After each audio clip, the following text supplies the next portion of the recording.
रामचरण पादुका की आज्ञा लेकर के किया। कोई काम करना होता है पादुका जी की आज्ञा मानते थे, उनको राम जी की आज्ञा होती थी। आप भी कोई भी काम करो तो अपने इष्ट देव की आज्ञा लो।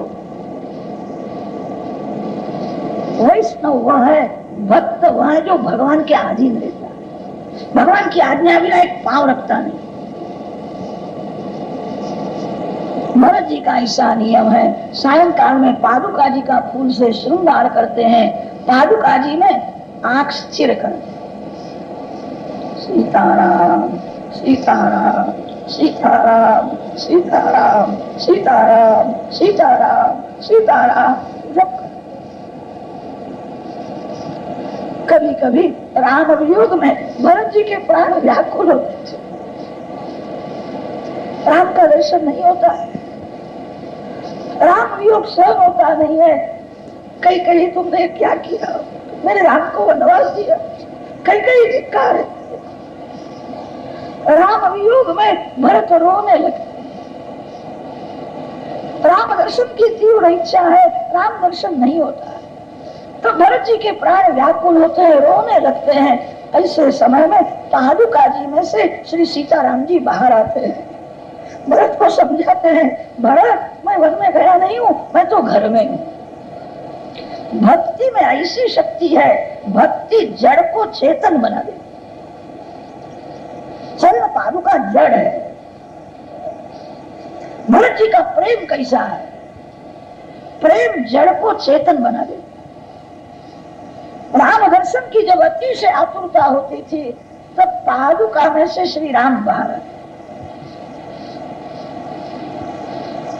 जगत को रामचंद्र जी ने बंधु प्रेम का आदर्श बताया है।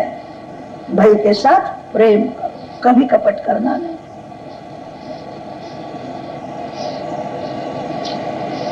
राम जी का संयम दिव्य है, राम संयम की मूर्ति है। रामायण में ऐसा लिखा है, रामचंद्र जी का एक नियम है, आंख ऊंची करके किसी स्त्री के सामने देखना नहीं। वाल्मीकि ऋषि ने वर्णन किया है, रामचंद्र पराम दाराम चक्षुषा नाभिवीक्षते। कदाच किसी स्त्री में नजर जावे, ये मेरी माँ है। प्रत्येक स्त्री में मातृभाव जो रखता है वो प्रभु को प्यारा लगता है। जगत के स्त्री पुरुषों को जो काम भाव से देखता है वो रावण का भक्त है। रावण के आंख में काम है।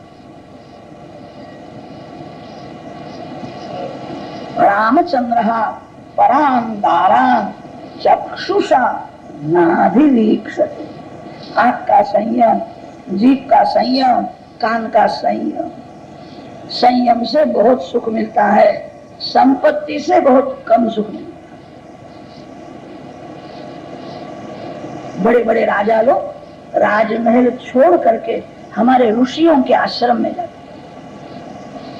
राजाओं को राजमहल में सुख मिलता था, शांति नहीं मिलती थी। राजमहल में सर्व प्रकार का सुख है। ऋषियों के आश्रम में जाते हैं, ऋषियों के जीवन में संयम है, सदाचार। संयम से शांति मिलती।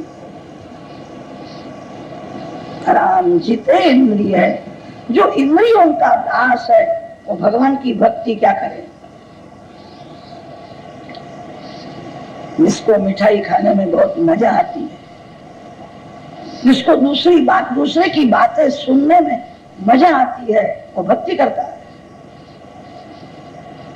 भक्ति करना सरल नहीं है, बड़ा कठिन है। वैराग्य के बिना भक्ति रोती है। जो जितेंद्रिय है वही भगवान की भक्ति कर सकता है। जो इंद्रियों का दास है वो भगवान की भक्ति नहीं कर सकता। एक एक इंद्रिय का संयम बढ़ाओ। राम संयम की मूर्ति है। राम अति सरल है। श्री कृष्ण सरल है, राम अति सरल है।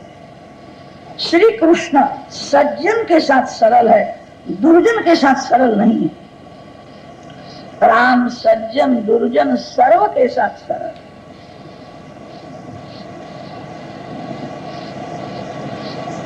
सुदामदेव आंगन में आए हैं, भगवान ने सुना, सिंहासन पर से कूद पड़े, मेरा सुदामा आया, सुदामा आया। आलिंगन दिया है, सुदामा के चरण की पूजा की। श्री कृष्ण को ब्राह्मण बहुत प्यारे लगे, ब्राह्मणों की पूजा करते। वही श्री कृष्ण भारतीय युद्ध में द्रोणाचार्य के साथ कपट करते। द्रोणाचार्य ब्राह्मण है, द्रोणाचार्य कोई साधारण ब्राह्मण नहीं है।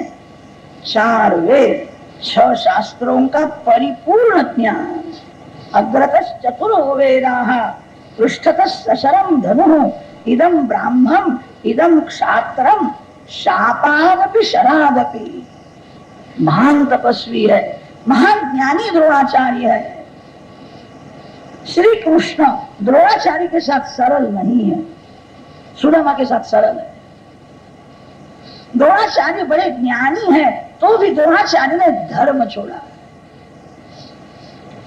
कोई बड़ा ज्ञानी पुरुष धर्म छोड़ता है तो भगवान को बड़ा बुरा लगता है। ज्ञानी पुरुष के पीछे समाज है, जिसके वाणी में वर्तन में लोगों को विश्वास है, उसका जीवन गंगा जल के जैसा ही होना चाहिए। कोई बड़ा पुरुष भूल करता है, उसके पीछे बहुत से लोग भूल करते हैं। जो ज्ञानी होकर के धर्म छोड़ता है, उसके ऊपर भगवान क्रोध करते। द्रोणाचार्य बड़े ज्ञानी हैं, महान तपस्वी है। श्री कृष्ण द्रोणाचार्य के साथ कपट करके मारा। द्रोणाचार्य को एक ही पुत्र था, उसका नाम था अश्वत्थामा। अश्वत्थामा नाम का हाथी भीमसेन ने मारा, हाथी मरा है। भगवान ने द्रोणाचार्य को कहा, महाराज आप युद्ध करते हो, अश्वत्थामा तो मर गया। एक ही पुत्र था, द्रोणाचार्य को दुख हुआ है, मेरा पुत्र मर गया हो तो अब युद्ध करने की क्या जरूरत है। द्रोणाचार्य को थोड़ी शंका तो हुई। द्रोणाचार्य विचार करके श्री कृष्ण कदा झूठ भी बोलते हैं। द्रोणाचार्य जानते हैं श्री कृष्ण परमात्मा है। सत्यम वद, यह जो नियम है जीव के लिए, भगवान ने यह नियम बनाया है, सत्यम वद। भगवान कहते हैं कभी कभी नियम में फेरफार करने का अधिकार मेरे को है, मैं को योग लगे वैसा करूं। सत्यम वद नियम जीव के लिए। द्रोणाचार्य जानते हैं। द्रोणाचार्य ने विचार किया, धर्मराज कभी झूठ नहीं बोले। मैं धर्मराजा को पूछूंगा, धर्म की मूर्ति है, धर्मराज मेरे को ऐसा कहे कि अश्वत्थामा मरा है, मैं धनुर्बाण छोड़ दूं, प्राण छोड़ दूं। द्रोणाचार्य धर्मराजा को पूछने के लिए जाते हैं। भगवान समझ गए वो बुढ़ा पूछने के लिए जा रहा है। धर्मराजा के कान में कहा, द्रोणाचार्य आते हैं पूछेंगे, तब ऐसा बोलना अश्वत्थामा हता, अश्वत्थामा मरा, ऐसा बोलो। धर्मराजा ने कहा कि महाराज मेरे गुरुदेव की आज्ञा है, सत्यम वद, कुछ भी होवे मैं झूठ नहीं बोलूं, मेरे को पाप लगेगा। असत्य जैसा कोई पाप नहीं है। भगवान ने कहा, अरे पाप करने की, इस पाप की सजा करना मेरे हाथ में है, घबराना नहीं, तेरे को सजा नहीं होगी, मैं सब संभाल लूंगा, सजा तो मेरे को करना है। मैं कहता हूं। धर्मराजा ने हाथ जोड़े हैं, आप ईश्वर हो, मैं जीव हूं, मेरे को भय लगता है, मेरे को पाप करना नहीं है, कुछ भी हो। असत्य जैसा कोई पाप नहीं है। श्री कृष्ण ने धर्मराजा को वहां सत्य का अर्थ समझाया। सत्य किसको कहते हैं? महाभारत में वर्णन है, सत्यम भूतहितम प्रोक्तम। सर्व जीवों में सद्भाव रखो, सर्व जीवों में सद्भाव रख के जो समाज सुखी होवे वैसा बोले, यही सत्य है। दुर्योधन के राज में देश दुखी है। श्री कृष्ण कपट तो करते हैं, श्री कृष्ण को कोई स्वार्थ नहीं है। दुर्योधन के राज में देश दुखी है, देश को समाज को सुखी करना है। धर्म राज्य की स्थापना करना है, इसीलिए भगवान ने कपट किया। सर्व जीवों में सद्भाव रखो और समाज सुखी होवे वैसा विवेक से बोलो। धर्मराजा ने पूछा है, आपने मेरे को कहा सर्व जीवों में सद्भाव रखना, सर्व जीवों में द्रोणाचार्य आए कि नहीं? द्रोणाचार्य में सद्भाव रहता नहीं। ब्राह्मण है, ज्ञानी है, वयोवृद्ध है, मैं उसको कहूंगा अश्वत्थामा मरा है, तब उसको बहुत दुख होगा। द्रोणाचार्य में सद्भाव रहता नहीं है। श्री कृष्ण समझाते हैं द्रोणाचार्य में मेरा सद्भाव। ब्राह्मण है, ज्ञानी है, समझते हैं युद्ध करना ब्राह्मण का धर्म नहीं है। कदाच ब्राह्मण युद्ध करे तो धर्म का रक्षण करने के लिए और अधर्म का विनाश करने के लिए युद्ध करे। द्रोणाचार्य तो अधर्म दुर्योधन के पक्ष में। द्रोणाचार्य पाप कर रहे हैं। द्रोणाचार्य जब सुनेंगे अश्वत्थामा मरा है तब युद्ध छोड़ेंगे, पाप छोड़ करके सुखी होंगे। उनका पाप बढ़ रहा है। ज्ञानी होकर के, ब्राह्मण होकर के पाप करते हैं। द्रोणाचार्य में मेरा सद्भाव है। ब्राह्मण है, आवेश में आ गया है, समझते हैं तो भी दुर्योधन के पक्ष में रह करके युद्ध करते हैं। आज जब वो सुनेंगे अश्वत्थामा मरा है, युद्ध छोड़ेंगे, पाप छोड़ेंगे। उनका पाप बढ़ रहा है। उनके लिए भगवान सद्भाव रखते हैं। धर्मराजा को ठीक लगा है कि सत्य है, इसमें तो द्रोणाचार्य का भी कल्याण है, इनका पाप बढ़ रहा है। द्रोणाचार्य पूछने के लिए आए हैं, तब धर्मराजा ने कहा है अश्वत्थामा हता, अश्वत्थामा मरा है। तो धर्मराजा को थोड़ी शंका होती है, धीरे से बोले हैं नरो वा कुंजरो। उस समय श्री कृष्ण भगवान ने पांचजन्य शंख बजाया है। सो शंखनाद में द्रोणाचार्य ने नरो वा कुंजरो सुना ही नहीं, अश्वत्थामा हता इतना ही सुना। भगवान को जो करना होता है वही होता है। श्री कृष्ण सुदामा के साथ सरल है, द्रोणाचार्य के साथ सरल नहीं है। श्री कृष्ण दुर्योधन के साथ सरल नहीं है। श्री कृष्ण की राजनीति है। राजनीति का सिद्धांत है कपट करके भी पापी को मारो। पापी जीवित रहेगा तो अनेक की हिंसा करेगा। अति पापी की हिंसा हिंसा नहीं है, अहिंसा है। अति पापी जगत में जीवेगा तो अनेक की हिंसा करेगा। दुर्योधन को कपट करके मारा है। श्री कृष्ण दुर्जन के साथ सरल नहीं है। श्री राम दुर्जन के साथ भी सरल है। राम अति सरल है। राक्षसों के साथ राम सरल है, रावण के साथ राम सरल है। वाल्मीकि रामायण के युद्ध कांड में कथा है। राम रावण का भयंकर युद्ध हुआ है। रावण का सारथी मर जाता है, रथ छिन्न भिन्न हुआ है, रावण का कवच फट गया है। रावण बहुत घायल है। रामचंद्र जी ने स्मित हास्य किया और रावण को कहा आज बहुत थक गए, भोजन करो, आराम करो।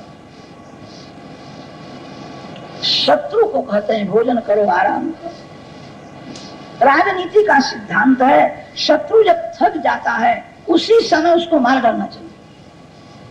रावण बहुत थक गया है, उसको आराम की जरूरत है, उसको भूख लगी है। राम जी ने कहा भोजन करो, आराम करो, कल देखेंगे। जगत के इतिहास में ऐसा दृष्टांत नहीं मिलता है। अपने शत्रु को कहते हैं भोजन करो, आराम करो। रावण को आराम की बहुत जरूरत थी। प्रभु ने जब कहा भोजन करो, आराम करो, उसका हृदय पिघल गया है, उसकी आंख गीली हो। मेरे ऊपर राम का बहुत प्रेम है, मेरे को कहते हैं भोजन करो। मैंने राम के साथ वैर किया।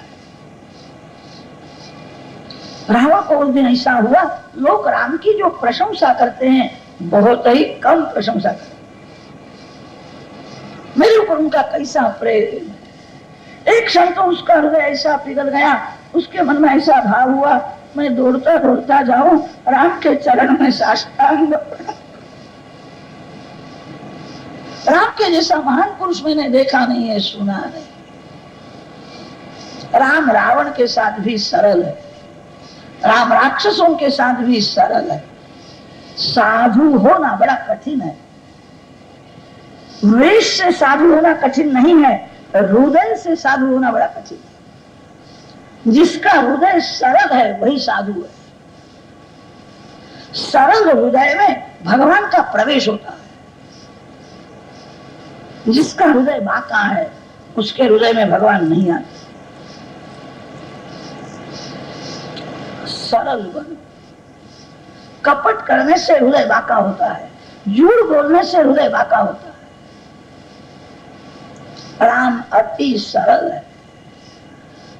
राम जी के जैसी सरलता आपको जगत में कहीं भी नहीं मिली। प्रभु तरु तर कपि डार पर, जो अति सरल है उसको सभी में सद्गुण दिखता है, किसी का दोष दिखता ही नहीं। राम सर्व सद्गुण संपन्न है। राम जी को किसी में दोष दिखता नहीं। राम झाड़ के नीचे बैठे हैं, वानर झाड़ के ऊपर बैठते हैं। नियम ऐसा है, मालिक ऊपर बैठता है और नौकर नीचे बैठता है। ये सब नौकर ऊपर बैठते थे, ऊपर भी शांति से बैठे तो हरज नहीं है, खेलते हैं। राम को ऐसा नहीं होता है कि मैं बैठा हूं, ये लोग मेरा अपमान करते हैं। ना, खेल रहे हैं, भले कि मेरे ऊपर तो उनके उपकार है। राम तो ऐसा मानते हैं वानरों के बहुत उपकार। किं तस्य शत्रुहनने कपयः सहायः। वानर राम जी को क्या मदद कर सकते हैं? राज्याभिषेक हुआ है तो वशिष्ठ ऋषि को वंदन करके प्रभु ने कहा है वानरों ने मेरे को बहुत मदद की, इसीलिए मैं रावण को मार सका। दुख में किसी ने थोड़ा भी पानी दिया हो कभी भूलना नहीं। भगवान आपको सुख संपत्ति देवे तब उपकार का बदला विवेक से देना चाहिए। किसी का उपकार भूलना नहीं, किसी का अपकार मन में रखना नहीं। रामचंद्र जी का ऐसा सरल स्वभाव है। आप कभी प्रयागराज में गए हो? प्रयागराज में आज भी कितने नाविक लोग ऐसे हैं, वो बोलते हैं मैं सीताराम जी का सेवक हूं, राम मेरे मालिक है। श्री सीताराम जी को नौका में बैठा करके जो गंगा पार ले गया था, केवट के वंश में मेरा जन्म हुआ, मैं रामदास हूं। केवट राम लक्ष्मण जानकी को नौका में बैठा करके गंगा पार ले गया। राम नौका में से उतरे हैं, गंगा किनारे रेती में राम खड़े हैं। राम विचार करने लगे ये बड़ा गरीब है, बहुत गरीब है, मेरी उसने सेवा की है, मैंने उसको एक पैसा भी दिया नहीं। आज राम तपस्वी होकर के वन में आए, राम जी के पास एक पैसा नहीं।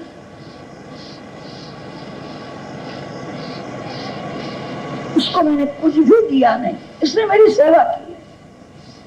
राम को बहुत संकोच हुआ है। राम गंगा किनारे रेती में खड़े हैं, आज प्रभु की नजर धरती में है। गरीब ने मेरी सेवा की, मैंने उसको कुछ भी दिया। वो केवल दौड़ता हुआ आता है, श्री सीताराम जी के चरण में साष्टांग प्रणाम करता है। भगवान की आंख गीली होती, एक पैसा दिया नहीं, मेरी बहुत सेवा की, मेरे को साष्टांग वंदन करता है। प्रभु को बहुत संकोच हुआ है। श्री सीता मां समझ गई है। माता जी के हाथ में सुंदर अंगूठी है, शोभा ने उतारी, प्रभु के हाथ में देती है और कहा है बहुत है, आप चिंता करना नहीं, अंगूठी दे दो। राम देते हैं, वो केवल हाथ जोड़ता है। आज मेरे को सब कुछ मिल गया, मेरे जैसा श्रीमान इस संसार में कोई नहीं। रामचरण मेरे हाथ में, मैंने रामचरण की सेवा की, मेरे जैसा भाग्यशाली कौन है? आज मेरे को सब कुछ मिल गया। मेरे को लेना नहीं महाराज, मेरा एक नियम है, कोई गरीब आवे, साधु आवे, ब्राह्मण आवे, मफत गंगा पार में उसको ले जाता, मैं मजूरी नहीं लेता। केवल बहुत गरीब था, गरीब होने पर भी वो गरीबों की सेवा करता है, सुख भोगता है और दूसरे को सुख देता है, ठीक है, अच्छा है। जो दुख सहन करके दूसरे को सुख देता है, केवल बहुत गरीब है, दुखी है, तो भी वो गरीबों की सेवा करता है। महाराज मेरा ऐसा नियम है, मैं मजूरी नहीं लेता। श्री राम उसको समझाते हैं, मजूरी नहीं है, ये प्रेम से मैं प्रसाद देता हूं, प्रसाद तो लेना चाहिए। वो रोने लगा, मैं प्रसाद नहीं लूं, आज मेरी माँ खुली पहुंच सकती है, आज मेरे राम कंदमूल फल खाते हैं, मैं प्रसाद लूं, ये नहीं हो। मेरे को तो सब कुछ मिला है, आपको प्रसाद देने की इच्छा हो तो राज्याभिषेक होने के बाद प्रसाद। मेरे को तो सब कुछ मिल गया, राम जी के चरण मेरे हाथ में आए, आपको प्रसाद देने की बहुत इच्छा हो तो राज्याभिषेक होने के बाद प्रसाद दो। मेरी ऐसी इच्छा है, श्री सीता जी के साथ आप सुवर्ण सिंहासन में बैठे, सीताराम को राज्याभिषेक हो, फिर इस गरीब को आपकी इच्छा हो तो प्रसाद। आज प्रसाद नहीं हो। रामायण में वर्णन आता है, रावण को मारने के बाद राम लक्ष्मण जानकी पुष्पक विमान में विराजते हैं, प्रभु श्री अयोध्या जी में पधारे हैं। वह दिवस था वैशाख मास, शुक्ल पक्ष और पंचमी तिथि। वैशाख शुद्ध पंचमी के दिन श्री सीताराम जी अयोध्या जी में आए। सभी को दर्शन की, मिलन की आतुरता थी, अनेक स्वरूप प्रकट किए हैं, एक ही समय में सबको मिले। जिस प्रकार श्री कृष्ण रास लीला में एक ही समय में अनेक गोपियों को मिले, अयोध्या की प्रजा दर्शन के लिए, मिलन के लिए आतुर थी। एक ही समय में सभी को मिलते हैं, आनंद दिया है, सभी को आनंद हुआ, सभी की इच्छा थी जल्दी राज्याभिषेक होना चाहिए। वैशाख शुद्ध पंचमी के दिन प्रभु पधारे, सभी ने बहुत आग्रह किया। वैशाख शुद्ध सप्तमी के दिन राम राज्याभिषेक। बहुत बड़ा भारी दरबार, बड़े बड़े देव ऋषि आए हैं, बड़े बड़े राजा लोग आए हैं, राम जी को भेंट देते हैं, जय जयकार हो रहा। सिंहासन में सीताराम विराजमान है। आज राम चारे बाजू में देख रहे। सीता जी को थोड़ा आश्चर्य हुआ, मेरे राम का स्वभाव है धरती में ही नजर रख, चारे बाजू क्यों देख रहे हैं, किसको देखते हैं? सीता जी ने पूछा है, आप चारे बाजू क्यों देखते? रामचंद्र जी ने कहा, ये सब लोग मेरा दर्शन करने के लिए आए हैं, जिसका दर्शन करने की मेरे को इच्छा है वो दिखता नहीं। श्री सीता जी को आश्चर्य होता है, ऐसा कौन भाग्यशाली जीव है कि जिसको देखने की प्रभु को इच्छा होती है, ऐसा कौन है? श्री रामचंद्र जी ने कहा है, तेरे को याद है नौका में बैठा करके जो केवट गंगा पार दे गया था, उसने ऐसा कहा था, राज्याभिषेक के बाद मेरे को प्रसाद तो मेरे को याद आता है। केवट अति से गरीब है, अति गरीब होने से वो राज्याभिषेक में आया नहीं है। राम उसकी सेवा को भूलते नहीं। उसने कहा था, राज्याभिषेक होने के बाद आपकी इच्छा हो तो मेरे को प्रसाद देना। मेरे को तो प्रसाद मिल गया है, मेरे राम के चरण मेरे हाथ में आए। रामचंद्र जी ने राज्याभिषेक होने के बाद श्रृंगवेरपुर के राजा बुहक को बुलाया है, सभी का सम्मान किया है।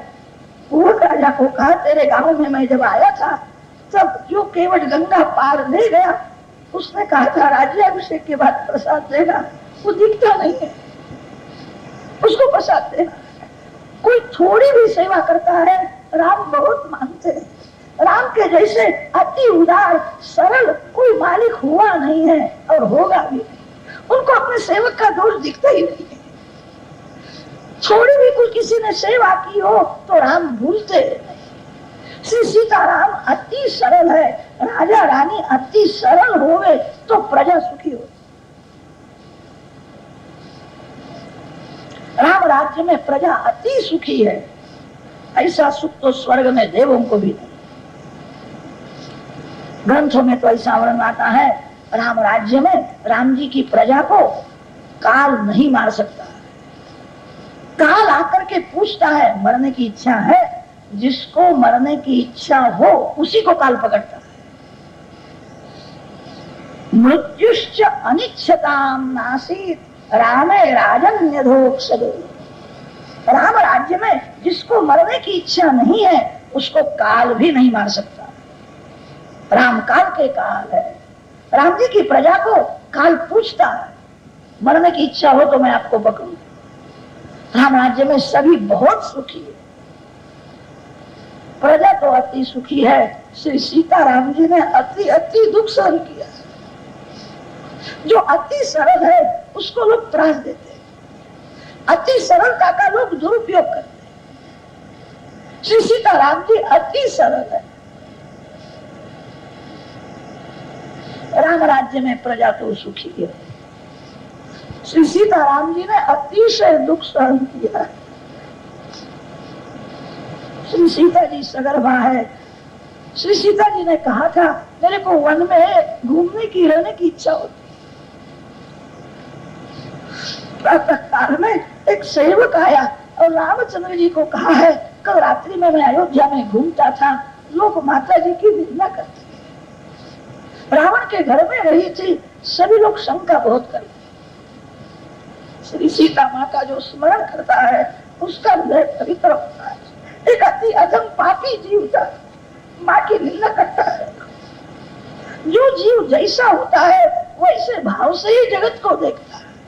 जो अति कामी है उसको ऐसा लगता है सभी कामी है। जो अति लोभी है वो सभी को लोभी मानता है। रावण के घर में रही थी, आप उसके साथ रहते हो, आपकी भी निंदा कर। रामचंद्र जी ने सुना, मेरी प्रजा मेरे लिए शंका करती है, मेरे मस्तक में कलंक लगाया है, सीता जी का मैं त्याग करूं तो ही यह कलंक दूर होगा, दूसरा कोई उपाय नहीं। प्रजा को प्रसन्न करने के लिए राजा की गादी है। राजा की गादी सुख भोगने के लिए नहीं, रानी को प्रसन्न करने के लिए नहीं, प्रजा को प्रसन्न करने के लिए। रामचंद्र जी ने निश्चय किया, सीता जी का मैं त्याग करूं। लक्ष्मण जी को बुलाया है। लक्ष्मण जी को आज्ञा हुई है, अयोध्या में लोग जो मन में आता है वैसा बोलो, तेरे भाभी के लिए बहुत खराब हो, इसीलिए मैंने सीता जी का त्याग किया। उसको वन में रहने की इच्छा भी है, रथ में बैठा करके घोर जंगल में ले जाए, उसको छोड़ करके वापस आ। श्री लक्ष्मण जी का श्री सीता जी में मातृभाव था। मेरी माँ के लिए कौन ऐसा बोलता है, मैं उसको मारूंगा। राम लक्ष्मण का हाथ पकड़ करके पास में बैठा है। लक्ष्मण तू किसको मारे? अयोध्या में बहुत से लोग ऐसी शंका करते। मैंने राजधर्म का विचार करके ऐसा किया। लक्ष्मण घोर जंगल में उसका त्याग करके वापिस अयोध्या तू आ जा। लक्ष्मण जी ने हाथ जोड़ करके कहा है, मेरे को ऐसी आज्ञा दो, माता जी के साथ वन में मैं रहूं, माँ की सेवा करूंगा। उनको छोड़ करके मैं कैसा आऊं? मेरे से नहीं होगा, वो मेरी माँ है। घोर जंगल में छोड़ करके मैं नहीं आ सकता, मैं वही रहूं, मैं श्री सीता माँ की सेवा करूंगा, अयोध्या में नहीं आऊं। रामचंद्र जी की आज्ञा हुई है, लक्ष्मण तेरे को वहां रहना नहीं, जल्दी अयोध्या में आ जा, ज्यादा बोलना नहीं। मैंने किया है जो सो विचार पूर्वक किया है। ज्ञानी होना बड़ा कठिन नहीं है, योगी बनना कठिन नहीं है, सेवक होना बड़ा कठिन है। सेवक वो हो सकता है जो अपने मन को मारता है। सेवक को मन नहीं होता है। मालिक का मन मेरा मन, मालिक की इच्छा मेरी इच्छा। सेवा और स्वार्थ जो विरोधी शब्द है। जिसके मन में थोड़ा भी कोई स्वार्थ है वो सेवा क्या करेगा। देश सेवा, देव सेवा करना बड़ा कठिन है।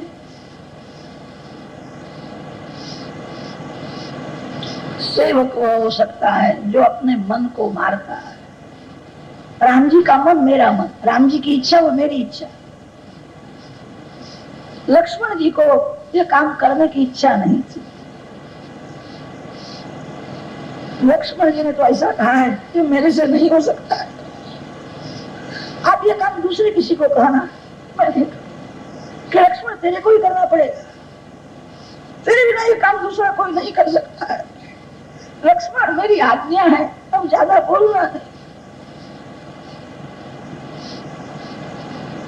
लक्ष्मण वन में जाने के बाद बोलना, मार्ग में बोलना नहीं। रामचंद्र जी ने सीता जी को कुछ कहा नहीं। लक्ष्मण जी श्री सीता जी को रथ में बैठा करके घोर जंगल में, रामायण में वर्णन आता है, उस समय मार्ग में बहुत अपशकुन होते थे। घोर जंगल में रथ आया है, श्री सीता रथ में से नीचे उतरती है। लक्ष्मण जी महान वीर है, बालक के जैसे रोने लगे, व्याकुल होकर के रोते। श्री सीता जी जानती नहीं है। श्री सीता जी ने पूछा है लक्ष्मण क्या होता है, क्यों रोते हो। लक्ष्मण जी श्री सीता माता को साष्टांग वंदन करते। माँ मैं आपका दास, मैं सेवक, मालिक की आज्ञा का पालन करना ही मेरा धर्म है। माँ यह काम करने की मेरी इच्छा नहीं थी, मैं क्या करूं, मैं सेवक हूं। लक्ष्मण क्या हुआ है, तेरे को इतना दुख क्यों होता है। माँ मेरे को कहने में बहुत दुख होता है, अयोध्या में लोग जो मन में आता है वैसा बकते हैं। आपके लिए खराब बोलते हैं, इसीलिए प्रभु ने आपका त्याग, मेरा त्याग किया। सीता जी ने जब सुना है बहुत व्याकुल, मैं कहाँ जाऊं। श्री सीता जी ने धैर्य धारण किया है और लक्ष्मण जी को कहा है लक्ष्मण मेरे प्रभु जो कुछ करते हैं वो योग्य है, मेरे पर उनका बहुत प्रेम है, इसीलिए मेरा त्याग किया। मेरे राम कभी बुरा नहीं कर सकते, सब भूल मेरी है, मेरे राम निर्दोष है, मेरे ऊपर उनका बहुत प्रेम है, इसीलिए मेरा त्याग किया है, कभी मेरा त्याग नहीं करे। लक्ष्मण मेरा त्याग किया, इसका बहुत दुख नहीं होता है, मैं दुख सहन करूं। तेरे को ऐसा लगता है मेरे वियोग में मेरे राम बहुत दुखी हो गए, उनको बहुत दुख होगा। मेरी चिंता करना नहीं, उनके साथ में रह, एक क्षण उनको छोड़ना नहीं। लक्ष्मण आज तक मैंने किसी को कहा नहीं है, आज तेरे को मैं कहती हूँ, रात्रि में चरण की मैं सेवा करती हूँ, कब नींद आती है। अब मेरे वियोग में राम को नींद नहीं आती, वो अति दुखी होगी। लक्ष्मण मेरी चिंता करना है, उनको संभाल।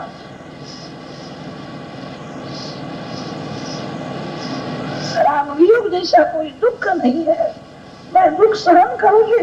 लक्ष्मण जानते हो मैं सगर्भ, सूर्य वंश का पवित्र बीज मेरे पेट में है, मैं आत्महत्या नहीं करूंगी, मैं दुख सहन करूं। मैं बालक को बचा।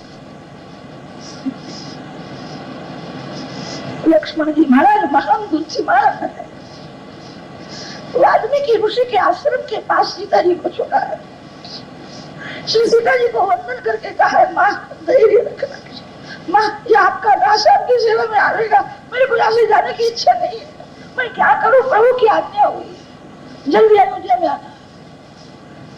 मैं आपकी सेवा में आऊंगा। आपके पिता जनक महाराज के मित्र वाल्मीकि ऋषि है। वाल्मीकि ऋषि जनक महाराज के यहाँ सत्संग करने के लिए जाते थे। जनक महाराज महान ज्ञानी है, बड़े बड़े साधु सन्यासी उनके यहाँ सत्संग करने के लिए जाते। आपके पिता के वो मित्र है, आख्यात वाल्मीकि निकेत मार्ग, रखना पास में वाल्मीकि ऋषि का आश्रम, वहां जाकर लक्ष्मण जी को आज्ञा से वंदन करके लक्ष्मण अयोध्या में। श्री सीता मां व्याकुल होकर के रो रहे। श्री सीता मां का स्वरूप ऐसा दिव्य था, पशु पक्षियों का हृदय पिघलता है। वाघ, सिंह, बंदर, रीछ, जंगल के सब पशु पक्षी श्री सीता मां को घेर करके बैठे। श्री सीता मां रोती है, तब वाघ सिंह को दुख होने लगा है, उनका हृदय पिघलता है, हिंस्र पशु है। श्री सीता मां को देख रहे, मेरी मां क्यों रो, मां को क्या दुख है, मैं उनकी क्या सेवा करूं। श्री सीता मां का स्वरूप ऐसा मंगलमय था, पशु पक्षियों का हृदय पिघलता था। आज जंगल के सभी पशु पक्षी रोने लगे, श्री सीता मां रोती है। वाल्मीकि ऋषि ने सुना है आज जंगल के पशु पक्षी क्यों रोते। शिष्यों को आज्ञा दिए, बाहर जाके देखो क्या बात है, क्यों रोते, क्या हुआ है। शिष्य बाहर गए हैं, देखते हैं श्री सीता जी मध्य में बैठी है, वहां सिंह जैसे हिंस्र पशु घेर करके सब बैठे। श्री सीता मां का दर्शन करते हैं, श्री सीता मां रोती है, सिर्फ पशु रोते हैं। सभी को इच्छा है सीता मां आनंद में रहे, हम क्या सेवा करें। शिष्यों ने देखा है, वाल्मीकि ऋषि के पास आए हैं और कहा है गुरुजी एक लक्ष्मी के जैसी स्त्री, लक्ष्मी के जैसी ऐसा कहना भी योग्य नहीं है, ऐसी हुई नहीं होने वाली। मेरे को तो ऐसा लगता है ऐसी स्त्री ब्रह्मा जी भी बना नहीं सकते, वो अपनी इच्छा से प्रकट हुई है। श्री सीता जी जगत माता है, श्री सीता जी आदि शक्ति है, श्री सीता मां का जन्म नहीं होता। राम की मां तो कौशल्या हो सकती है, श्री सीता जी की कोई मां नहीं है, श्री सीता जी का कोई पिता नहीं है जो जगत की मां, उसकी मां कौन हो सकती है। ऐसा लगता है वो अपनी इच्छा से अनेक जीवों का कल्याण करने के लिए आई, स्व इच्छा से प्रकट हुई है। ऐसी स्त्री ब्रह्मा जी नहीं बना सकते, ब्रह्मा जी की बनाई हुई नहीं है। वाल्मीकि ऋषि को आश्चर्य होता है, ऐसी कौन स्त्री है जिसको ब्रह्मा जी भी नहीं बना सकते। वाल्मीकि ऋषि दौड़ते हुए गए, देखते हैं श्री सीता जी को पहचानते हैं। श्री सीता जी छोटी थी तो वाल्मीकि ऋषि उनके घर में जाकर के सत्संग करते थे, ये तो जनक महाराज की कन्या है, पहचान लिया है।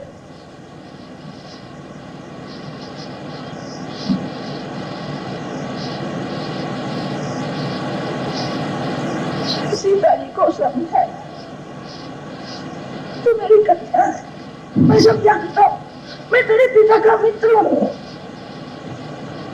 सीता जी को अनेक रीति से समझा करके वाल्मीकि ऋषि आश्रम में लिया। वाल्मीकि ऋषि के आश्रम में आने के बाद लवकुश का जन्म,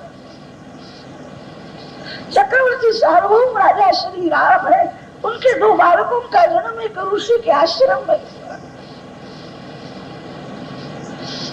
श्री सीता जी वाल्मीकि ऋषि के आश्रम में विराजमान है। सीता माता का दर्शन करते हुए वाल्मीकि ऋषि रामायण की रचना करते हैं, लोग उसको पढ़ाते हैं। लोग उस रामायण की कथा बहुत सुंदर करते हैं। समाज तो दो बाजू से बोलता है। प्रभु ने सीता जी का त्याग किया, अयोध्या में बहुत से लोगों को अच्छा लगा, सब मजा करते हैं, सुख भोगते हैं। अकेले राम अयोध्या में राजमहल में है, सीता जी वाल्मीकि ऋषि के आश्रम, सब मजा कर रहे हैं।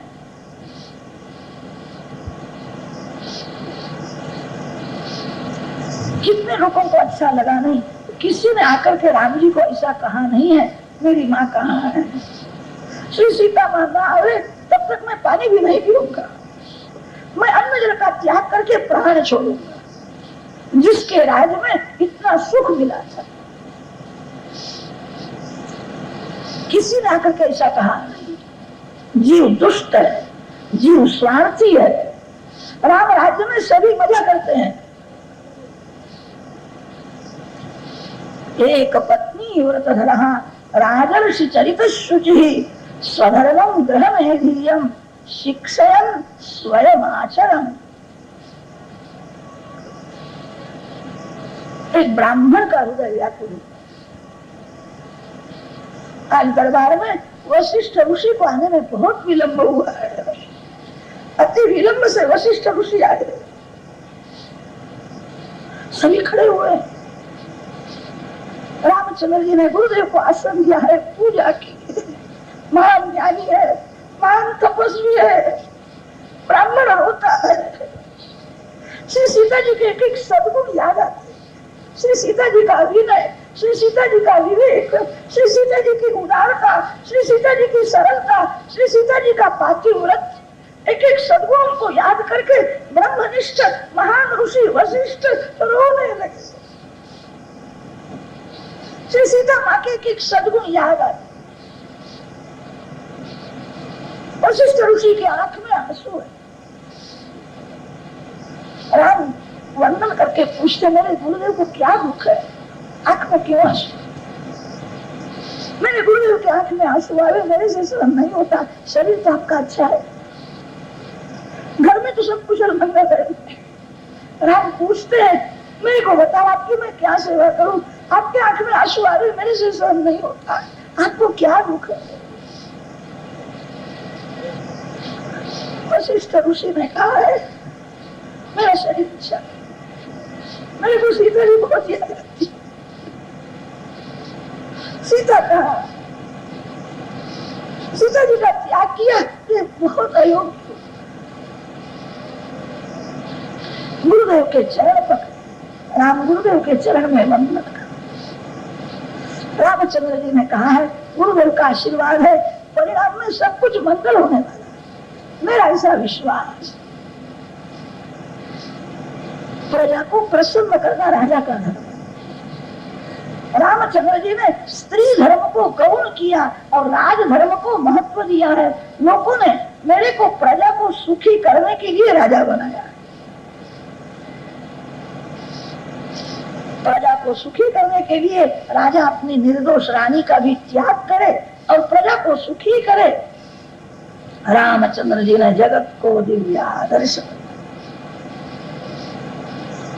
मेरे गुरुदेव का आशीर्वाद है, परिणाम में सब कुछ मंगल होगा, ऐसी मेरी श्रद्धा। आप इस विषय में मेरे को कुछ कहे। रामचंद्र जी को यज्ञ करना है, पत्नी के बिना यज्ञ नहीं होता। अकेली स्त्री यज्ञ नहीं कर सकती, अकेला पुरुष यज्ञ नहीं कर सकता, पति पत्नी साथ में बैठते हैं तभी यज्ञ।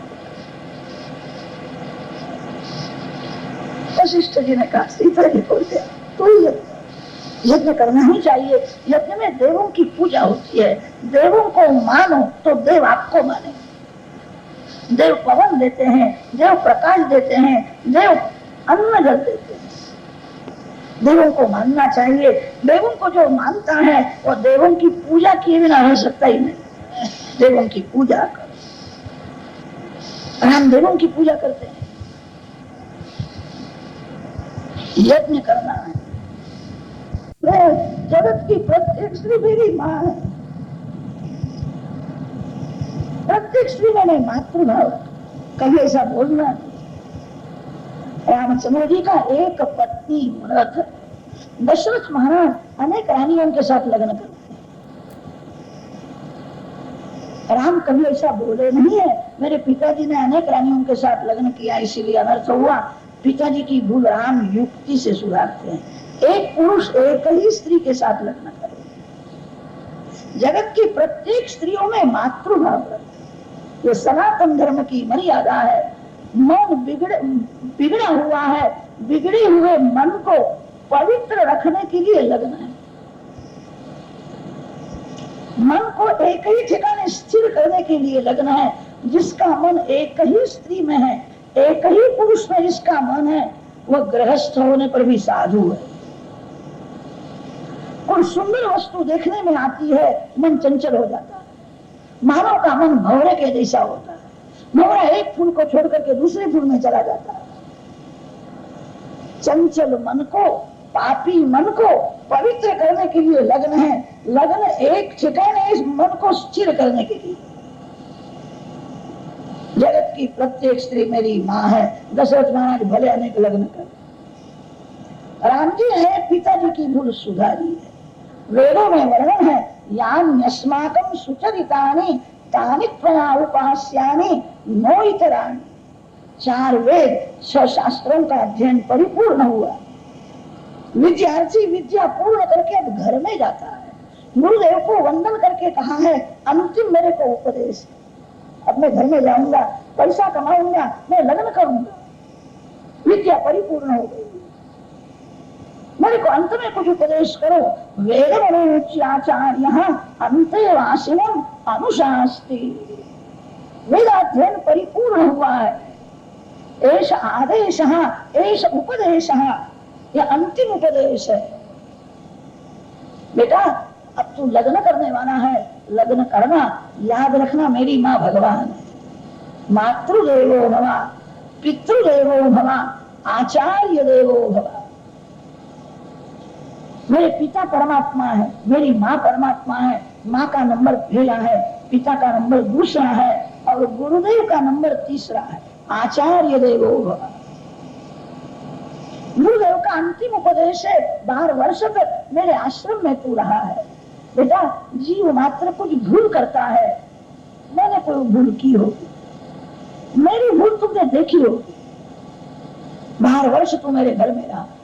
बेटा मैंने कोई भूल की हो ऐसी भूल कभी करना नहीं। मेरे पवित्र आचरण का ही अनुकरण करना। संसार में निर्दोष श्री सीताराम। जीव मात्र कुछ भूल करता है,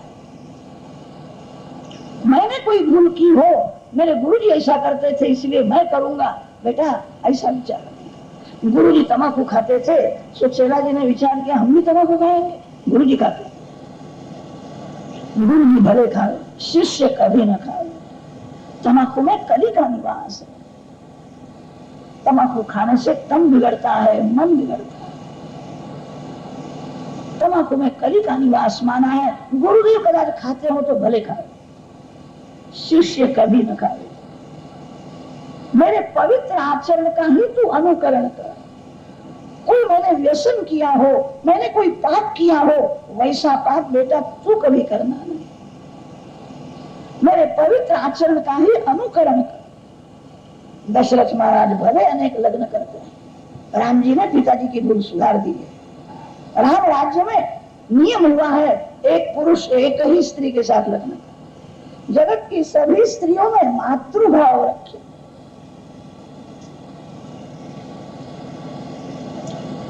वशिष्ठ जी ने कहा सीता जी को आप बुलाते नहीं हो, दूसरा लग्न करते नहीं हो, आपको यत्न करने का अधिकार ही नहीं।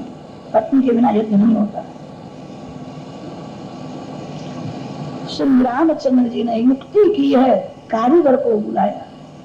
कारीगर को आज्ञा हुई है श्री सीता जी की स्वर्ण मूर्ति बनानी है।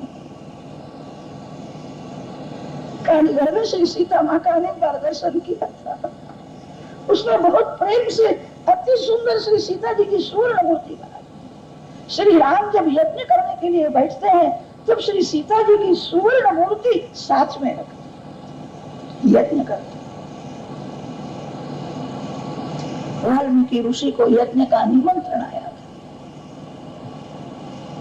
लव कुश 4-5 वर्ष के हुए। कथा रामायण की बहुत सुंदर है। लोग उसको लेकर के वाल्मीकि ऋषि श्री अयोध्या जी में,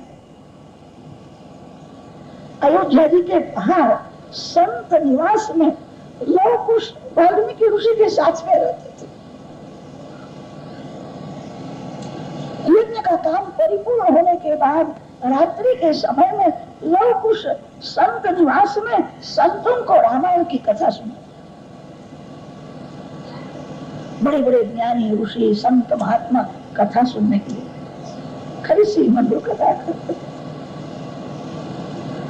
लोग उसकी कथा में बड़े बड़े ज्ञानी पुरुषों को आनंद होता है। संत विचार करते क्या देवे हम, कैसा बोलते हैं। कोई संत आकर के लव कुश को लंगोटी देता है, कोई कमंडल देता है, कोई दर्भ का आसन देता। संत निवास में कथा होती है, हम क्या देवे। कितने नाभी साधु बैठते थे, लंगोटी का भी त्याग किया। वासना ही वस्त्र है। मग्न का अर्थ यह है वासना रहित है, वासना का पूर्ण विनाश किया है। ऐसे नग्न साधु कथा में बैठते थे। लोग उसकी कथा में आनंद होता है। हम इन बालकों को क्या दे, मेरे पास लंगोटी भी नहीं। ऐसे विरक्त साधु लोग उसको अपना आयुष देते थे। आयुष्मान चिरंजीव, मेरे आयुष बालकों को मिले, सुखी हो गए। राम जी ने सुना है संत निवास में रात्रि के समय में कथा होती। लोग उसको दरबार में बुलाया, मेरे को कथा सुनी। कथा का मुख्य स्थान श्री अयोध्या जी। सत्ययुग में सभी ध्यान धारणा करते थे, ज्यादा कथा नहीं होती थी। कथा का आरंभ अयोध्या जी में हुआ। श्री रामचंद्र जी के बालक लोग उस राम जी के सन्मुख कथा करते। लोग जब कथा करते हैं तब कथा के आरंभ में बोलते हैं एक महान पतिव्रता स्त्री की हम कथा करते। रामायण में राम की कथा नहीं है, रामायण में तो श्री सीता माँ का चरित्र है। कृष्णम रामायणम काव्यम सीता चरितम महत, एक महान पतिव्रता स्त्री की हम कथा। रामायण में से श्री सीता जी का चरित्र निकाल दो तो रामायण में विशेष राम ही नहीं, श्री सीता जी से राम की शोभा।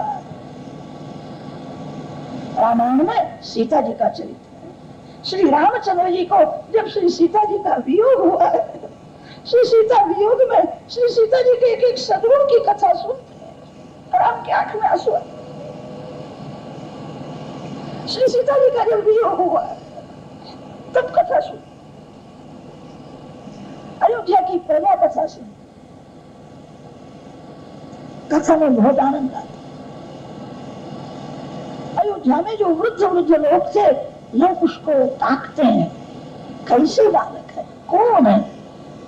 लोगों को थोड़ी शंका होती है।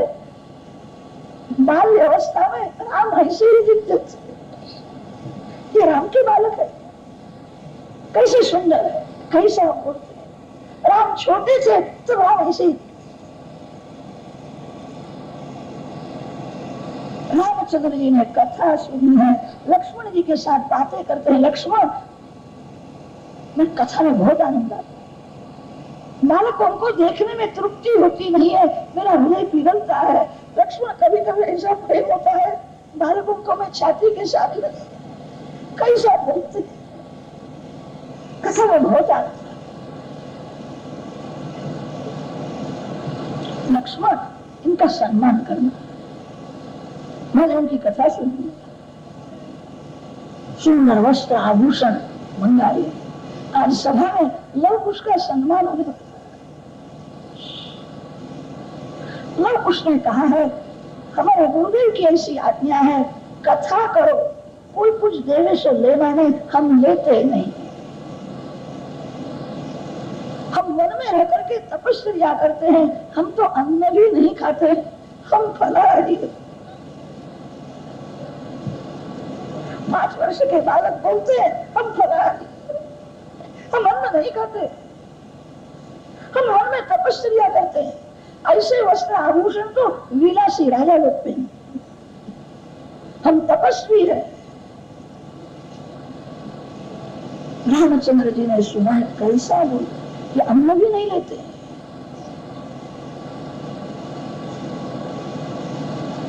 लक्ष्मण, इनका परिचय जानने की बहुत इच्छा है, उनके माता पिता कौन? लक्ष्मण बहुत विवेक से उनको पूछना। लक्ष्मण जी ने हाथ जोड़े हैं और लोग उसको कहा है, आपकी कथा में सभी को आनंद हुआ, राजा राम बड़े प्रसन्न हुए, सभी को आपका परिचय जानने की इच्छा है, आप कौन हो? लोग उसने कहा है, हम वाल्मीकि ऋषि के शिष्य हैं। लक्ष्मण जी ने कहा, वाल्मीकि ऋषि के शिष्य हो तो सब लोग जानते हैं, सभी को जानने की बहुत इच्छा है, आपके माता पिता कौन है? सभी ने पूछा। तब लोग उसने जवाब दिया है, सनातन धर्म की मर्यादा है, जो घर छोड़ करके वन में तपस्या करता है, उसको घर का स्मरण जो कराए उसको पाप लगता है। जिसने घर का त्याग किया उसको कभी घर का स्मरण कराना नहीं। साधु को, सन्यासी को, ब्रह्मचारी को गुरुदेव का परिचय पूछो, घर का परिचय पूछना नहीं। राम धर्म तत्व को जानते हैं, जानते हुए ऐसा प्रश्न क्यों पूछते हैं? हम घर छोड़ करके वन में तपस्या करते, हमारे माता पिता कोई भी होवे, राम को जानने की क्या जरूरत है? हम वाल्मीकि ऋषि के शिष्य हैं। रामचंद्र जी ने सुना है, राम नीचे देखते सत्य है, जो घर छोड़ करके वन में रह करके तपस्या करता है उसको घर का स्मरण कराना पाप। राम राज्याभिषेक तक लव कुश ने रामायण की कथा सुनाई। रामचंद्र जी को कथा में बहुत आनंद आता है। रामचंद्र जी ने कहा है, राज्याभिषेक के बाद जो रामचरित्र हुआ है वो रामायण सुनने की बहुत इच्छा है, आगे की कथा करो। लोग उसने कहा है, हमारे गुरुदेव की आज्ञा नहीं है, गुरुदेव की आज्ञा है राम कथा राज्याभिषेक तक ही होती। राज्याभिषेक होने के बाद श्री राम अति निष्ठुर हुए, अति निष्ठुर की कथा हम नहीं करते, राम अति निष्ठुर है। राम ने नीचे राज्याभिषेक के बाद राम अति निष्ठुर, मैं अति निष्ठुर। लोग कुछ वाल्मीकि जी के साथ आश्रम में आए, लोग कुछ जानते नहीं राम को, ऋषि के साथ आश्रम में आए, श्री सीता माँ को वंदन कर, दोनों बालकों को माँ ने छाती के साथ लगाया है, प्यार किया। माँ हम गुरु जी के साथ यज्ञ में गए थे, एक बड़ा राजा है, माँ उसका नाम राम राजा, और राम राजा बड़ा यज्ञ करता है। श्री सीता जी ने सुना, श्री सीता माता के मन में थोड़ी शंका हुई, पत्नी के बिना यज्ञ नहीं होता है, मैं तो यहाँ यज्ञ कैसा करते? श्री सीता जी को शंका होती है, मेरा त्याग करने के बाद प्रभु ने किसी राजकन्या के साथ दूसरा लग्न किया, कोई पत्नी उनके साथ में है, पत्नी के बिना यज्ञ नहीं होता, प्रभु ने दूसरा लग्न किया है, ऐसी मन में शंका हुई, मां रो गई। त्याग किया, प्रभु ने दूसरा लग्न किया, सीता मां रोती है, तब लव कुश रोने, माँ तेरे को क्या होता है, माँ तू क्यों रोती है, माँ तेरे आंख में आंसू आते तो मेरे को बहुत दुख हो, तो वो बालक रोते है, मेरी माँ रोती है। आश्रम में भी पशु पक्षी थे, सभी का श्री सीता जी में दिव्य प्रेम था, श्री सीता माँ रोने लगी तो पशु पक्षी रोने लगे। वाल्मीकि ऋषि बड़े ज्ञानी, बड़े तपस्वी थे, आज ऋषि भी रोने लगे, सभी रोते।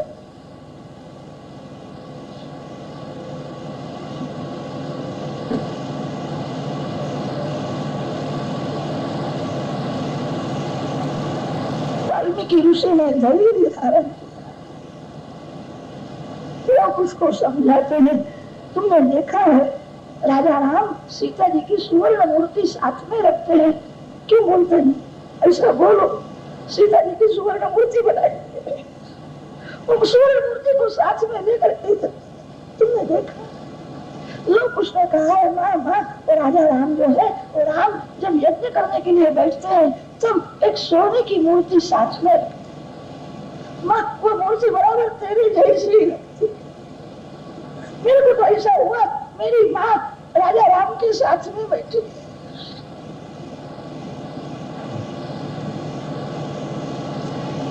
बालकों ने जब कहा है श्री सीता जी सुन, मेरे को किसी ने कहा था, मैं भूल गई, मेरे को कहा था मेरी सोने की मूर्ति बनाई,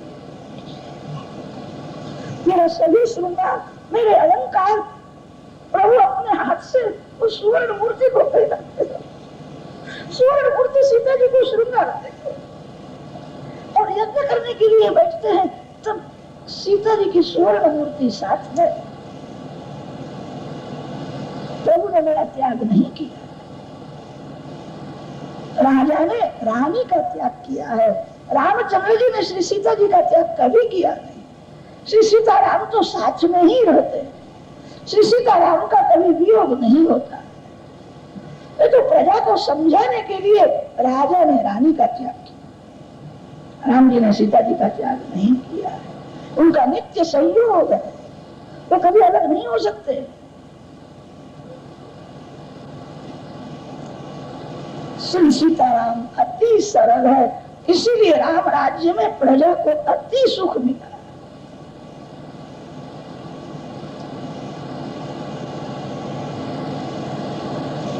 राम जी के सद्गुणों की कथा कौन वर्णन कर सकता? सभी सद्गुण श्री सीताराम जी में परिपूर्ण है। श्री सीताराम जी में कोई दोष नहीं।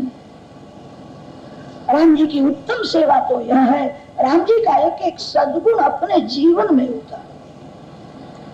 राम के जैसी माता पिता की भक्ति करो, राम के जैसा बंधु प्रेम रखो, राम के जैसा एकपत्नी व्रत का पालन करो। राम जी का धैर्य, राम जी का उदार्य, राम जी का गांभीर्य, राम जी का विनय, राम जी का विवेक, राम जी की उदारता कौन वर्णन कर सकता? राम जी के एक सद्गुण जीवन में, यही राम सेवा है।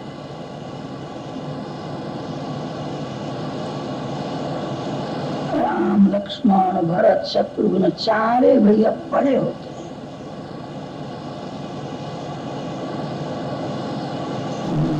राम जी की बाल लीला में मर्यादा है, श्री कृष्ण की बाल लीला में प्रेम भरा। राम लक्ष्मण का दर्शन करते ही हृदय पिघलता है। अयोध्या की भाग्यशाली प्रजा है, सभी राम को मनाते। मेरे घर में हो, मेरी बहुत इच्छा है।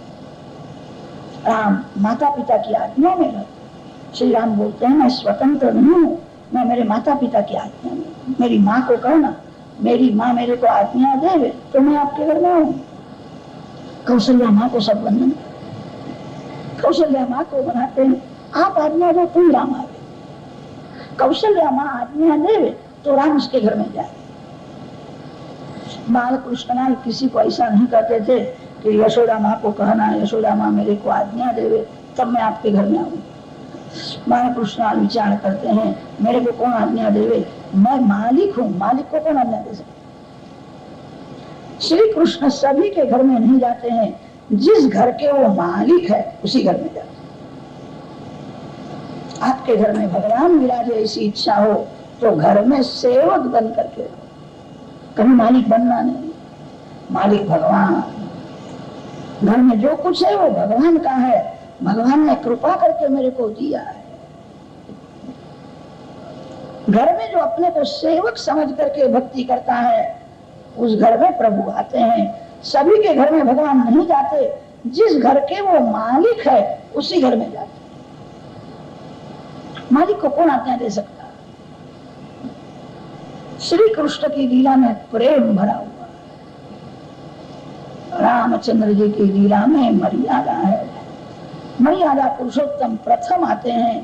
भागवत में राम कथा इसीलिए वर्णन की है, भागवत की कथा करने वाला वक्ता और कथा सुनने वाला श्रोता, उसका जीवन राम के जैसा ही होना चाहिए। रामचरित्र अनुकरणीय है। श्री कृष्ण का सभी चरित्र अनुकरणीय नहीं है। कितनी लीला अनुकरणीय है, कितनी लीला चिंतनीय। श्री कृष्ण लीला का चिंतन करो, रामचरित्र का अनुकरण करो।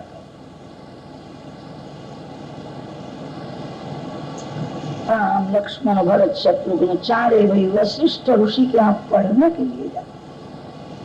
राम जी को क्या पढ़ना था? वेद राम जी के श्वास में से उत्पन्न, यस्य विश्वसितम वेदः। राम वेदाध्ययन करने के लिए बैठे।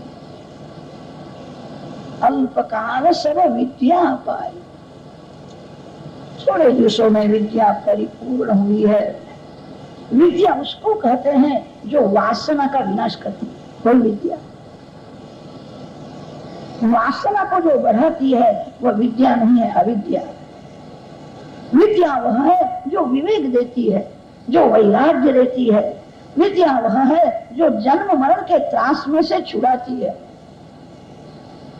विद्या उसको कहते हैं जो परमात्मा के चरण में ले जाती है, वही विद्या है।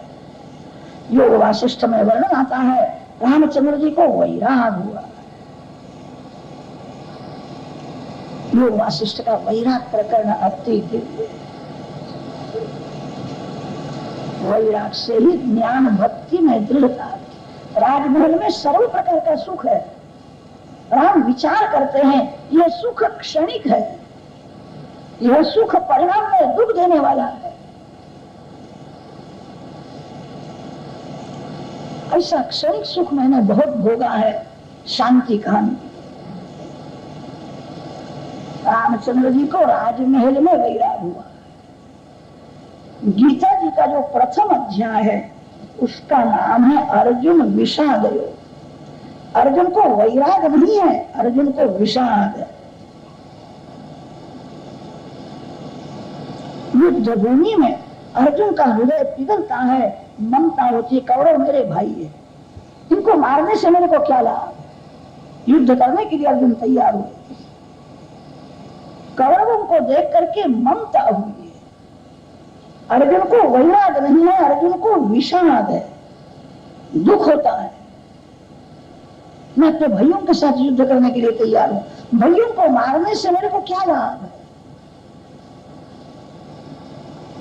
श्री कृष्ण भगवान ने अर्जुन को गीता जी में ब्रह्म विद्या का उपदेश किया है। गीता ब्रह्म विद्या तो है, ब्रह्म विद्या का उपदेश करके कहा है युद्ध कर, मारो, कौरवों को मारो।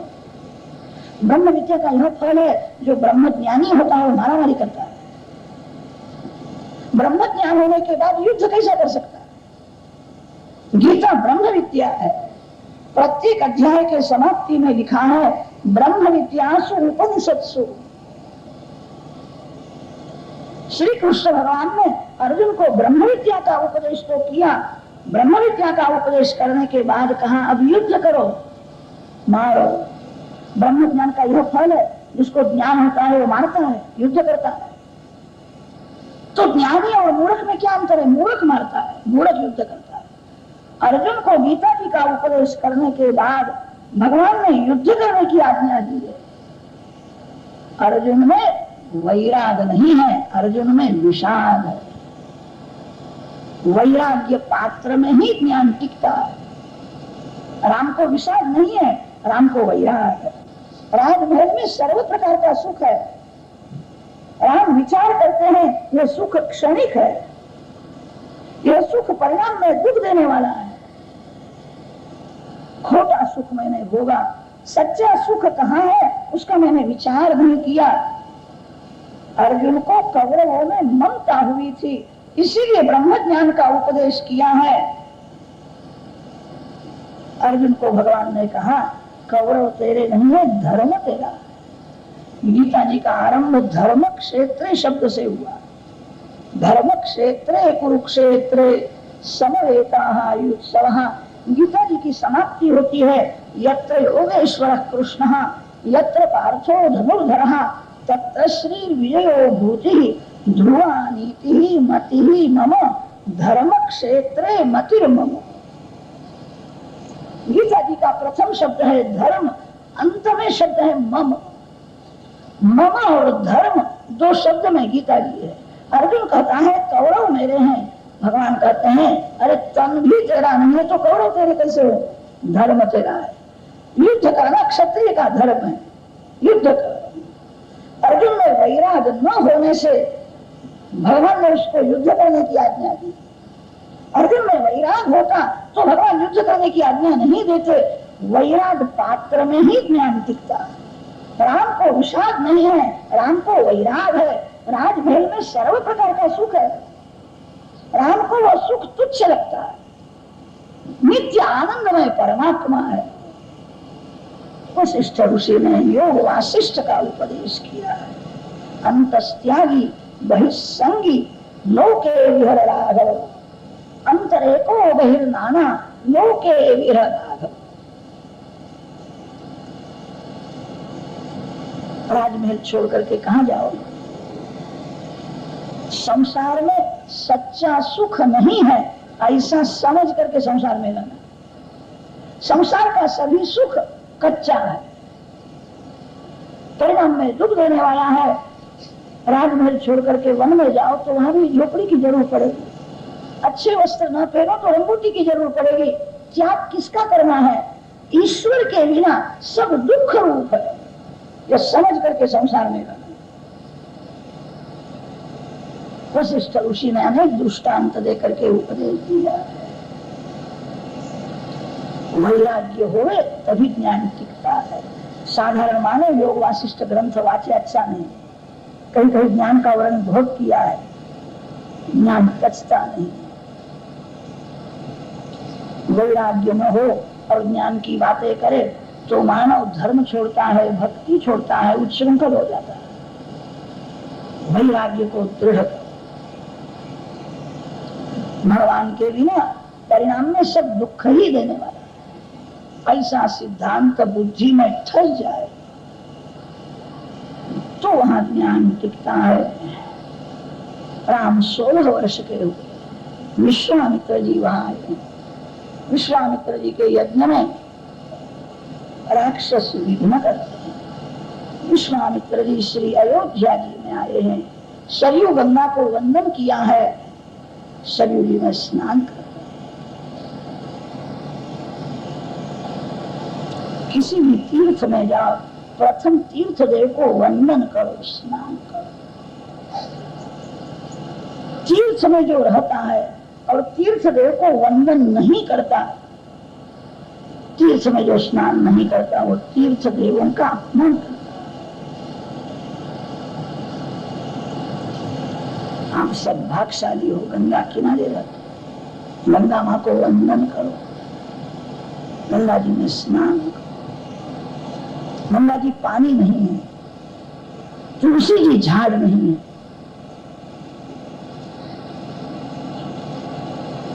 गाय माता पशु नहीं है। सनातन धर्म में 2-4 तत्व ऐसे श्रेष्ठ माने। सरयू जी का नाम है राम गंगा। कोटि कल्प काशी वसे मथुरा कल्पाया एक निमिष सरयू वसे तुलैन तुलसीदास सियाय रामचंद्र की। सरयू जी का महिमा बहुत वर्णन किया है। सरयू जी के अनेक घाट है, एक एक घाट में स्नान करने का महिमा है। ऋण मोचन घाट, स्वर्ग द्वार घाट। भगवान कृपा करे आपको जीवन में थोड़ी अनुकूलता मिले तो महीना 2 महीना श्री अयोध्या जी में चित्रकूट में जाकर के निवास। आज भी श्री अयोध्या जी में चित्रकूट में कलियुग का प्रभाव बहुत कम दिखता है, सतयुग का लक्षण है। इधर कलयुग का प्रभाव बहुत बढ़ने लगा। अयोध्या जी का बड़ा महिमा है, चित्रकूट का महिमा है। महीना 2 महीना रहो तो आपको खबर, कोई झगड़ा नहीं करता है, प्रेम से रहता है। अयोध्या जी में एक एक घाट में स्नान करने का महिमा है। ऋणमोचन में घाट, ऋणमोचन घाट है, वहां स्नान करने से किसी भी जीव का जानते अजानते ऋण रहा हो, उस ऋण में से जीव मुक्त होता है। इसलिए उस घाट का नाम है ऋणमोचन घाट। आप कभी अयोध्या में जाए तो याद रख के राम घाट में स्नान करो। अयोध्या जी से 3-4 मील दूर है। इस समय वहां घाट नहीं है, सरयू जी है, रेती है। हजारों वर्ष प्रथम वहां घाट था। श्री सीताराम जी वहां स्नान करते थे। उस भूमि के परमाणु में ऐसी दिव्य शक्ति है, हृदय पिघलता है, सात्विक भाव जागता है। प्रातः काल में 4 बजे श्री राम घाट में स्नान करके वहां सरयू जी के किनारे बैठकर सीताराम सीताराम सीताराम सीताराम सीताराम, आस्तिक होवे के नास्तिक होवे, सज्जन होवे के दुर्जन होवे, पापी होवे के पुण्यशाली होवे, उस भूमि के परमाणु में ऐसी शक्ति है, सात्विक भाव जाता है, तन्मयता होती है, हृदय पिघलता है, मन शुद्ध होता है, अंदर का आनंद मिलता है। ऐसा लगता है सीताराम यही विराजमान। हजारों वर्ष हो गए श्री सीताराम जी वहां स्नान करते थे। उस भूमि के परमाणु में आज भी ऐसी शक्ति। कभी अयोध्या में जाओ तो याद रख करके रामघाट में स्नान करो, प्रातः काल में स्नान करो। अयोध्या जी का महिमा कौन वर्णन कर सकता है। विश्वामित्र जी सरयू गंगा में स्नान करते, देव ऋषि पितरों का तर्पण करते। रोज थोड़ा ही तर्पण करना चाहिए, तर्पण से तृप्ति होती है। देव पितरों का नाम लेकर के थोड़ा सा जल अर्पण, आपका क्या जाता है? लोग तर्पण नहीं करते। तर्पण करने से पितरों की, देवों की तृप्ति होती है, आशीर्वाद देते हैं। वेदों में वर्णन आया है, जीव जो जगत में आता है वो 3 ऋण लेकर के आता है। जायमानो हवै पुरुषः त्रिभिः ऋणैः ऋणो जायते, ब्रह्मचर्येण ऋषिभ्यो यज्ञेन देवेभ्यः प्रजया पितृभ्यः इति। देव ऋण, ऋषि ऋण, पितृ ऋण, 3 ऋण लेकर के जीव जगत में आता है। देव अन्न जल देते हैं, देव पवन देते हैं, प्रकाश देते हैं। देवों को थोड़ा जल अर्पण करना चाहिए, थोड़ा जल देने से वो तृप्त होते हैं। ऋषियों का तर्पण करना चाहिए। ऋषियों ने हमारे लिए बहुत दुख सहन किया है, झाड़ के पान फल खा करके ग्रंथों की रचना की। वाल्मीकि ऋषि ने वाल्मीकि रामायण की रचना करी न हो तो राम जी को कौन जानने वाला था। व्यास महर्षि ने भागवत की रचना की न हो, श्री कृष्ण की भक्ति कौन करने वाला। ऋषियों ने बहुत दुख सहन करके हमारे लिए ग्रंथों की रचना की है। ऋषियों का गुण है, हम सभी लोग ऋषियों के बालक हैं। ऋषियों को भूलना नहीं। आपका जन्म किसी ऋषि के वंश में हुआ है, और ऋषियों का तर्पण करो। यह शरीर पितरों का ऋणी है, पितरों के उपकार भूलना नहीं। रोज माता पिता को याद करके थोड़ा जल अर्पण करो, नित्य श्राद्ध माना। विश्वामित्र बड़े ज्ञानी है, तपस्वी है, सरयू जी में स्नान करके तर्पण कर देवों की पूजा की है। दशरथ महाराज के दरबार में विश्वामित्र जी आते हैं। दशरथ महाराज खड़े हुए। विश्वामित्र ऋषि गायत्री मंत्र के आचार्य है, जो ब्राह्मण दिवस में 3 बार संध्या करता है। जिसने गायत्री के 3 पुरस्चरण किए हैं, 24 लाख का एक पुरस्चरण होता है। ऐसा ब्राह्मण घर में आवे तो समझना मेरा कल्याण होने वाला। 3 बार संध्या करने वाला, गायत्री पुरस्चरण करने वाला ब्राह्मण बिना निमंत्रण घर में आवे वो कल्याण करता। विश्वामित्र जी गायत्री मंत्र के आचार्य हो गए। दशरथ महाराज ने सम्मान किया, खड़े हुए। आपके आंगन में कोई साधु आवे, कोई ब्राह्मण आवे, कोई गरीब आवे उसको धन भले कम दो, मान देना चाहिए। मान देने में आपका क्या कम होता है? कितने लोग तो गाड़ी में बैठे ही रहते, उनको ऐसा लगता है कि मैं बड़ा सयाना हूं, मेरे यहाँ बहुत से मांगने के लिए आते हैं। मांगने वाला हल्का नहीं है और देने वाला कोई बहुत बड़ा नहीं। किस वेश में कौन आता है खबर नहीं पड़ती है। आपके आंगन में कोई आवे उसको मान दो, हाथ जोड़ दो। हाथ जोड़ने में आपका क्या जाता है?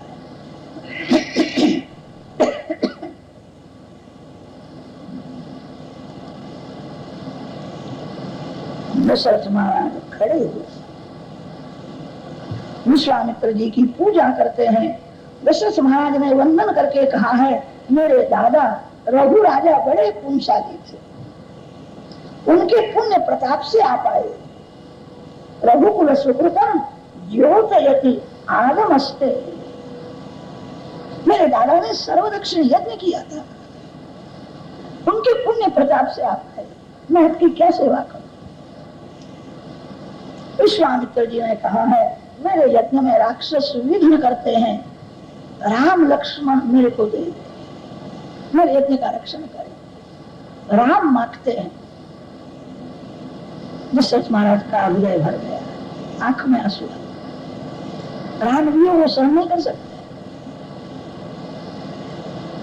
दशरथ महाराज ने हाथ जोड़ करके कहा है, आपने योग्य नहीं माना। इस वृद्धावस्था में आप सभी के आशीर्वाद से मेरे यहाँ 4 बालक हुए हैं, 4 बालक मेरे को प्रिय है। गुरु जी मैं आपको सत्य कहता हूँ, राम मेरे को प्राण से प्यारा लगता है। 5-10 मिनट मेरा राम मेरे आंख से दूर जाता है, मेरे प्राण व्याकुल होते हैं, कब आवेगा कब आवेगा। राम को देखने में तृप्ति होती ही नहीं, मेरे प्राण राम के आधीन है। मैं सब कुछ दे सकता हूँ, मेरा राम नहीं।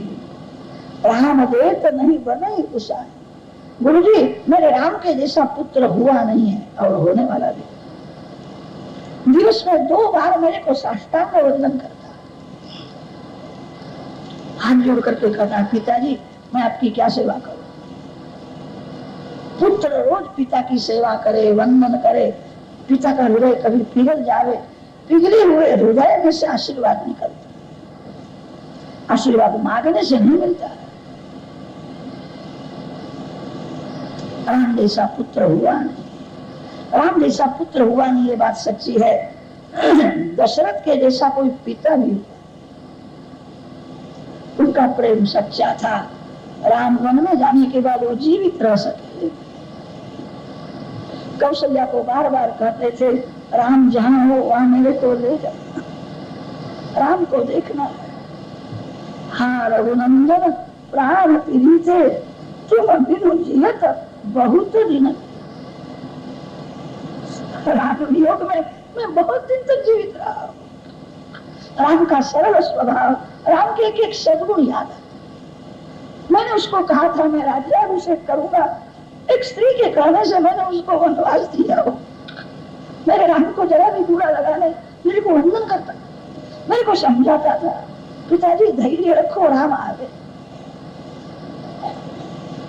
राम के जैसे लायक सत्पुत्र के लिए मैं पिता लायक नहीं, मैं बहुत दिन तक जीवित रहा हूं। राम वियोग का दुख उनको सहन हुआ नहीं। आंख में राम, मुख में राम, मन में राम, रोम रोम में राम। श्री राम बोलते हुए राम के जैसा पुत्र हुआ नहीं, दशरथ के जैसा पिता हुआ नहीं, कौशल्या के जैसी कोई माँ हुई नहीं, भरत लक्ष्मण के जैसा कोई भाई हुआ। जगत जननी श्री जानकी जी के समान कोई महान पतिव्रता स्त्री हुई। श्री सीता माता ने जगत को स्त्री धर्म समझाया। हनुमान जी के समान कोई बलवान बुद्धिमान हुआ। रावण के जैसा कोई शत्रु हुआ नहीं। रावण रामचंद्र जी को क्या त्रास दे सकता है? राम तो परमात्मा है, रावण हमको त्रास देता है। रावण शब्द का अर्थ होता है जो रुलाता है। काम सभी को रुलाता है, जो दुख देता है वही रावण है, वही काम। काम ही सभी का शत्रु है। सावधान। दशरथ राजा ने कहा है, मैं अपने प्राण दे सकता हूं, राम नहीं दे सकता। विश्वामित्र जी स्मित हास्य करते, राजा का राम में प्रेम सच्चा है। विश्वामित्र जी ने वशिष्ठ ऋषि को आंख से संकेत किया, आप राजा को समझाओ। वशिष्ठ ऋषि दशरथ महाराज को एकांत में ले गए, एकांत में समझाया। चक्रवर्ती सार्वभौम राजा दशरथ है। दशरथ महाराज ऐसा मानते हैं, मैं स्वतंत्र नहीं हूं, मैं अपने गुरुदेव के अधीन। कोई भी काम करना होता है, अंतिम सलाह वशिष्ठ ऋषि की लेते थे। वशिष्ठ ऋषि जो कहते हैं वही होता था। किसी ब्राह्मण के अधीन रहो, किसी संत के अधीन रहो। वशिष्ठ ऋषि को कोई स्वार्थ नहीं है, कभी खोटी सलाह देते ही। वशिष्ठ ऋषि जो कहते हैं वही होगा। दशरथ महाराज ऐसा मानते हैं, मैं स्वतंत्र नहीं हूं, मैं अपने गुरुदेव के अधीन हूं। बहुत स्वतंत्र होकर के घूमना अच्छा नहीं है, स्वातंत्र्य पतन करता है। किसी संत के अधीन। दशरथ महाराज ऐसा मानते हैं, मैं वशिष्ठ ऋषि के अधीन। वशिष्ठ ऋषि ने समझाया। दशरथ राजा को कहा है, कल राम की जन्म पत्री मेरे हाथ में आई थी। वो जन्म पत्री देख करके मैं ऐसा समझ गया हूं, इसी वर्ष में अति सुंदर कोई राजकन्या के साथ राम का लग्न होने वाला है। ये विश्वामित्र जी जो आए हैं, वो तो राम का लग्न करने के लिए आए। मेरे राम का लग्न करने के लिए आए, लग्न करने के लिए। कि लग्न करने के लिए आए हो तो कल नहीं, मैं तो आज भी भेजने को तैयार हूं। मेरे राम का लग्न जल्दी हो, मेरे को राम का लग्न देखना है। मेरी वृद्धावस्था है, मेरे को लग्न का दर्शन होगा। वशिष्ठ ऋषि आशीर्वाद देते, राजा सब कुछ मंगल होने वाला है। दिवस में 3 बार आप बहुत प्रेम से शंकर भगवान की पूजा करें, भगवान शंकर सब कुछ मंगल करें। सभा में राम लक्ष्मण को बुलाया।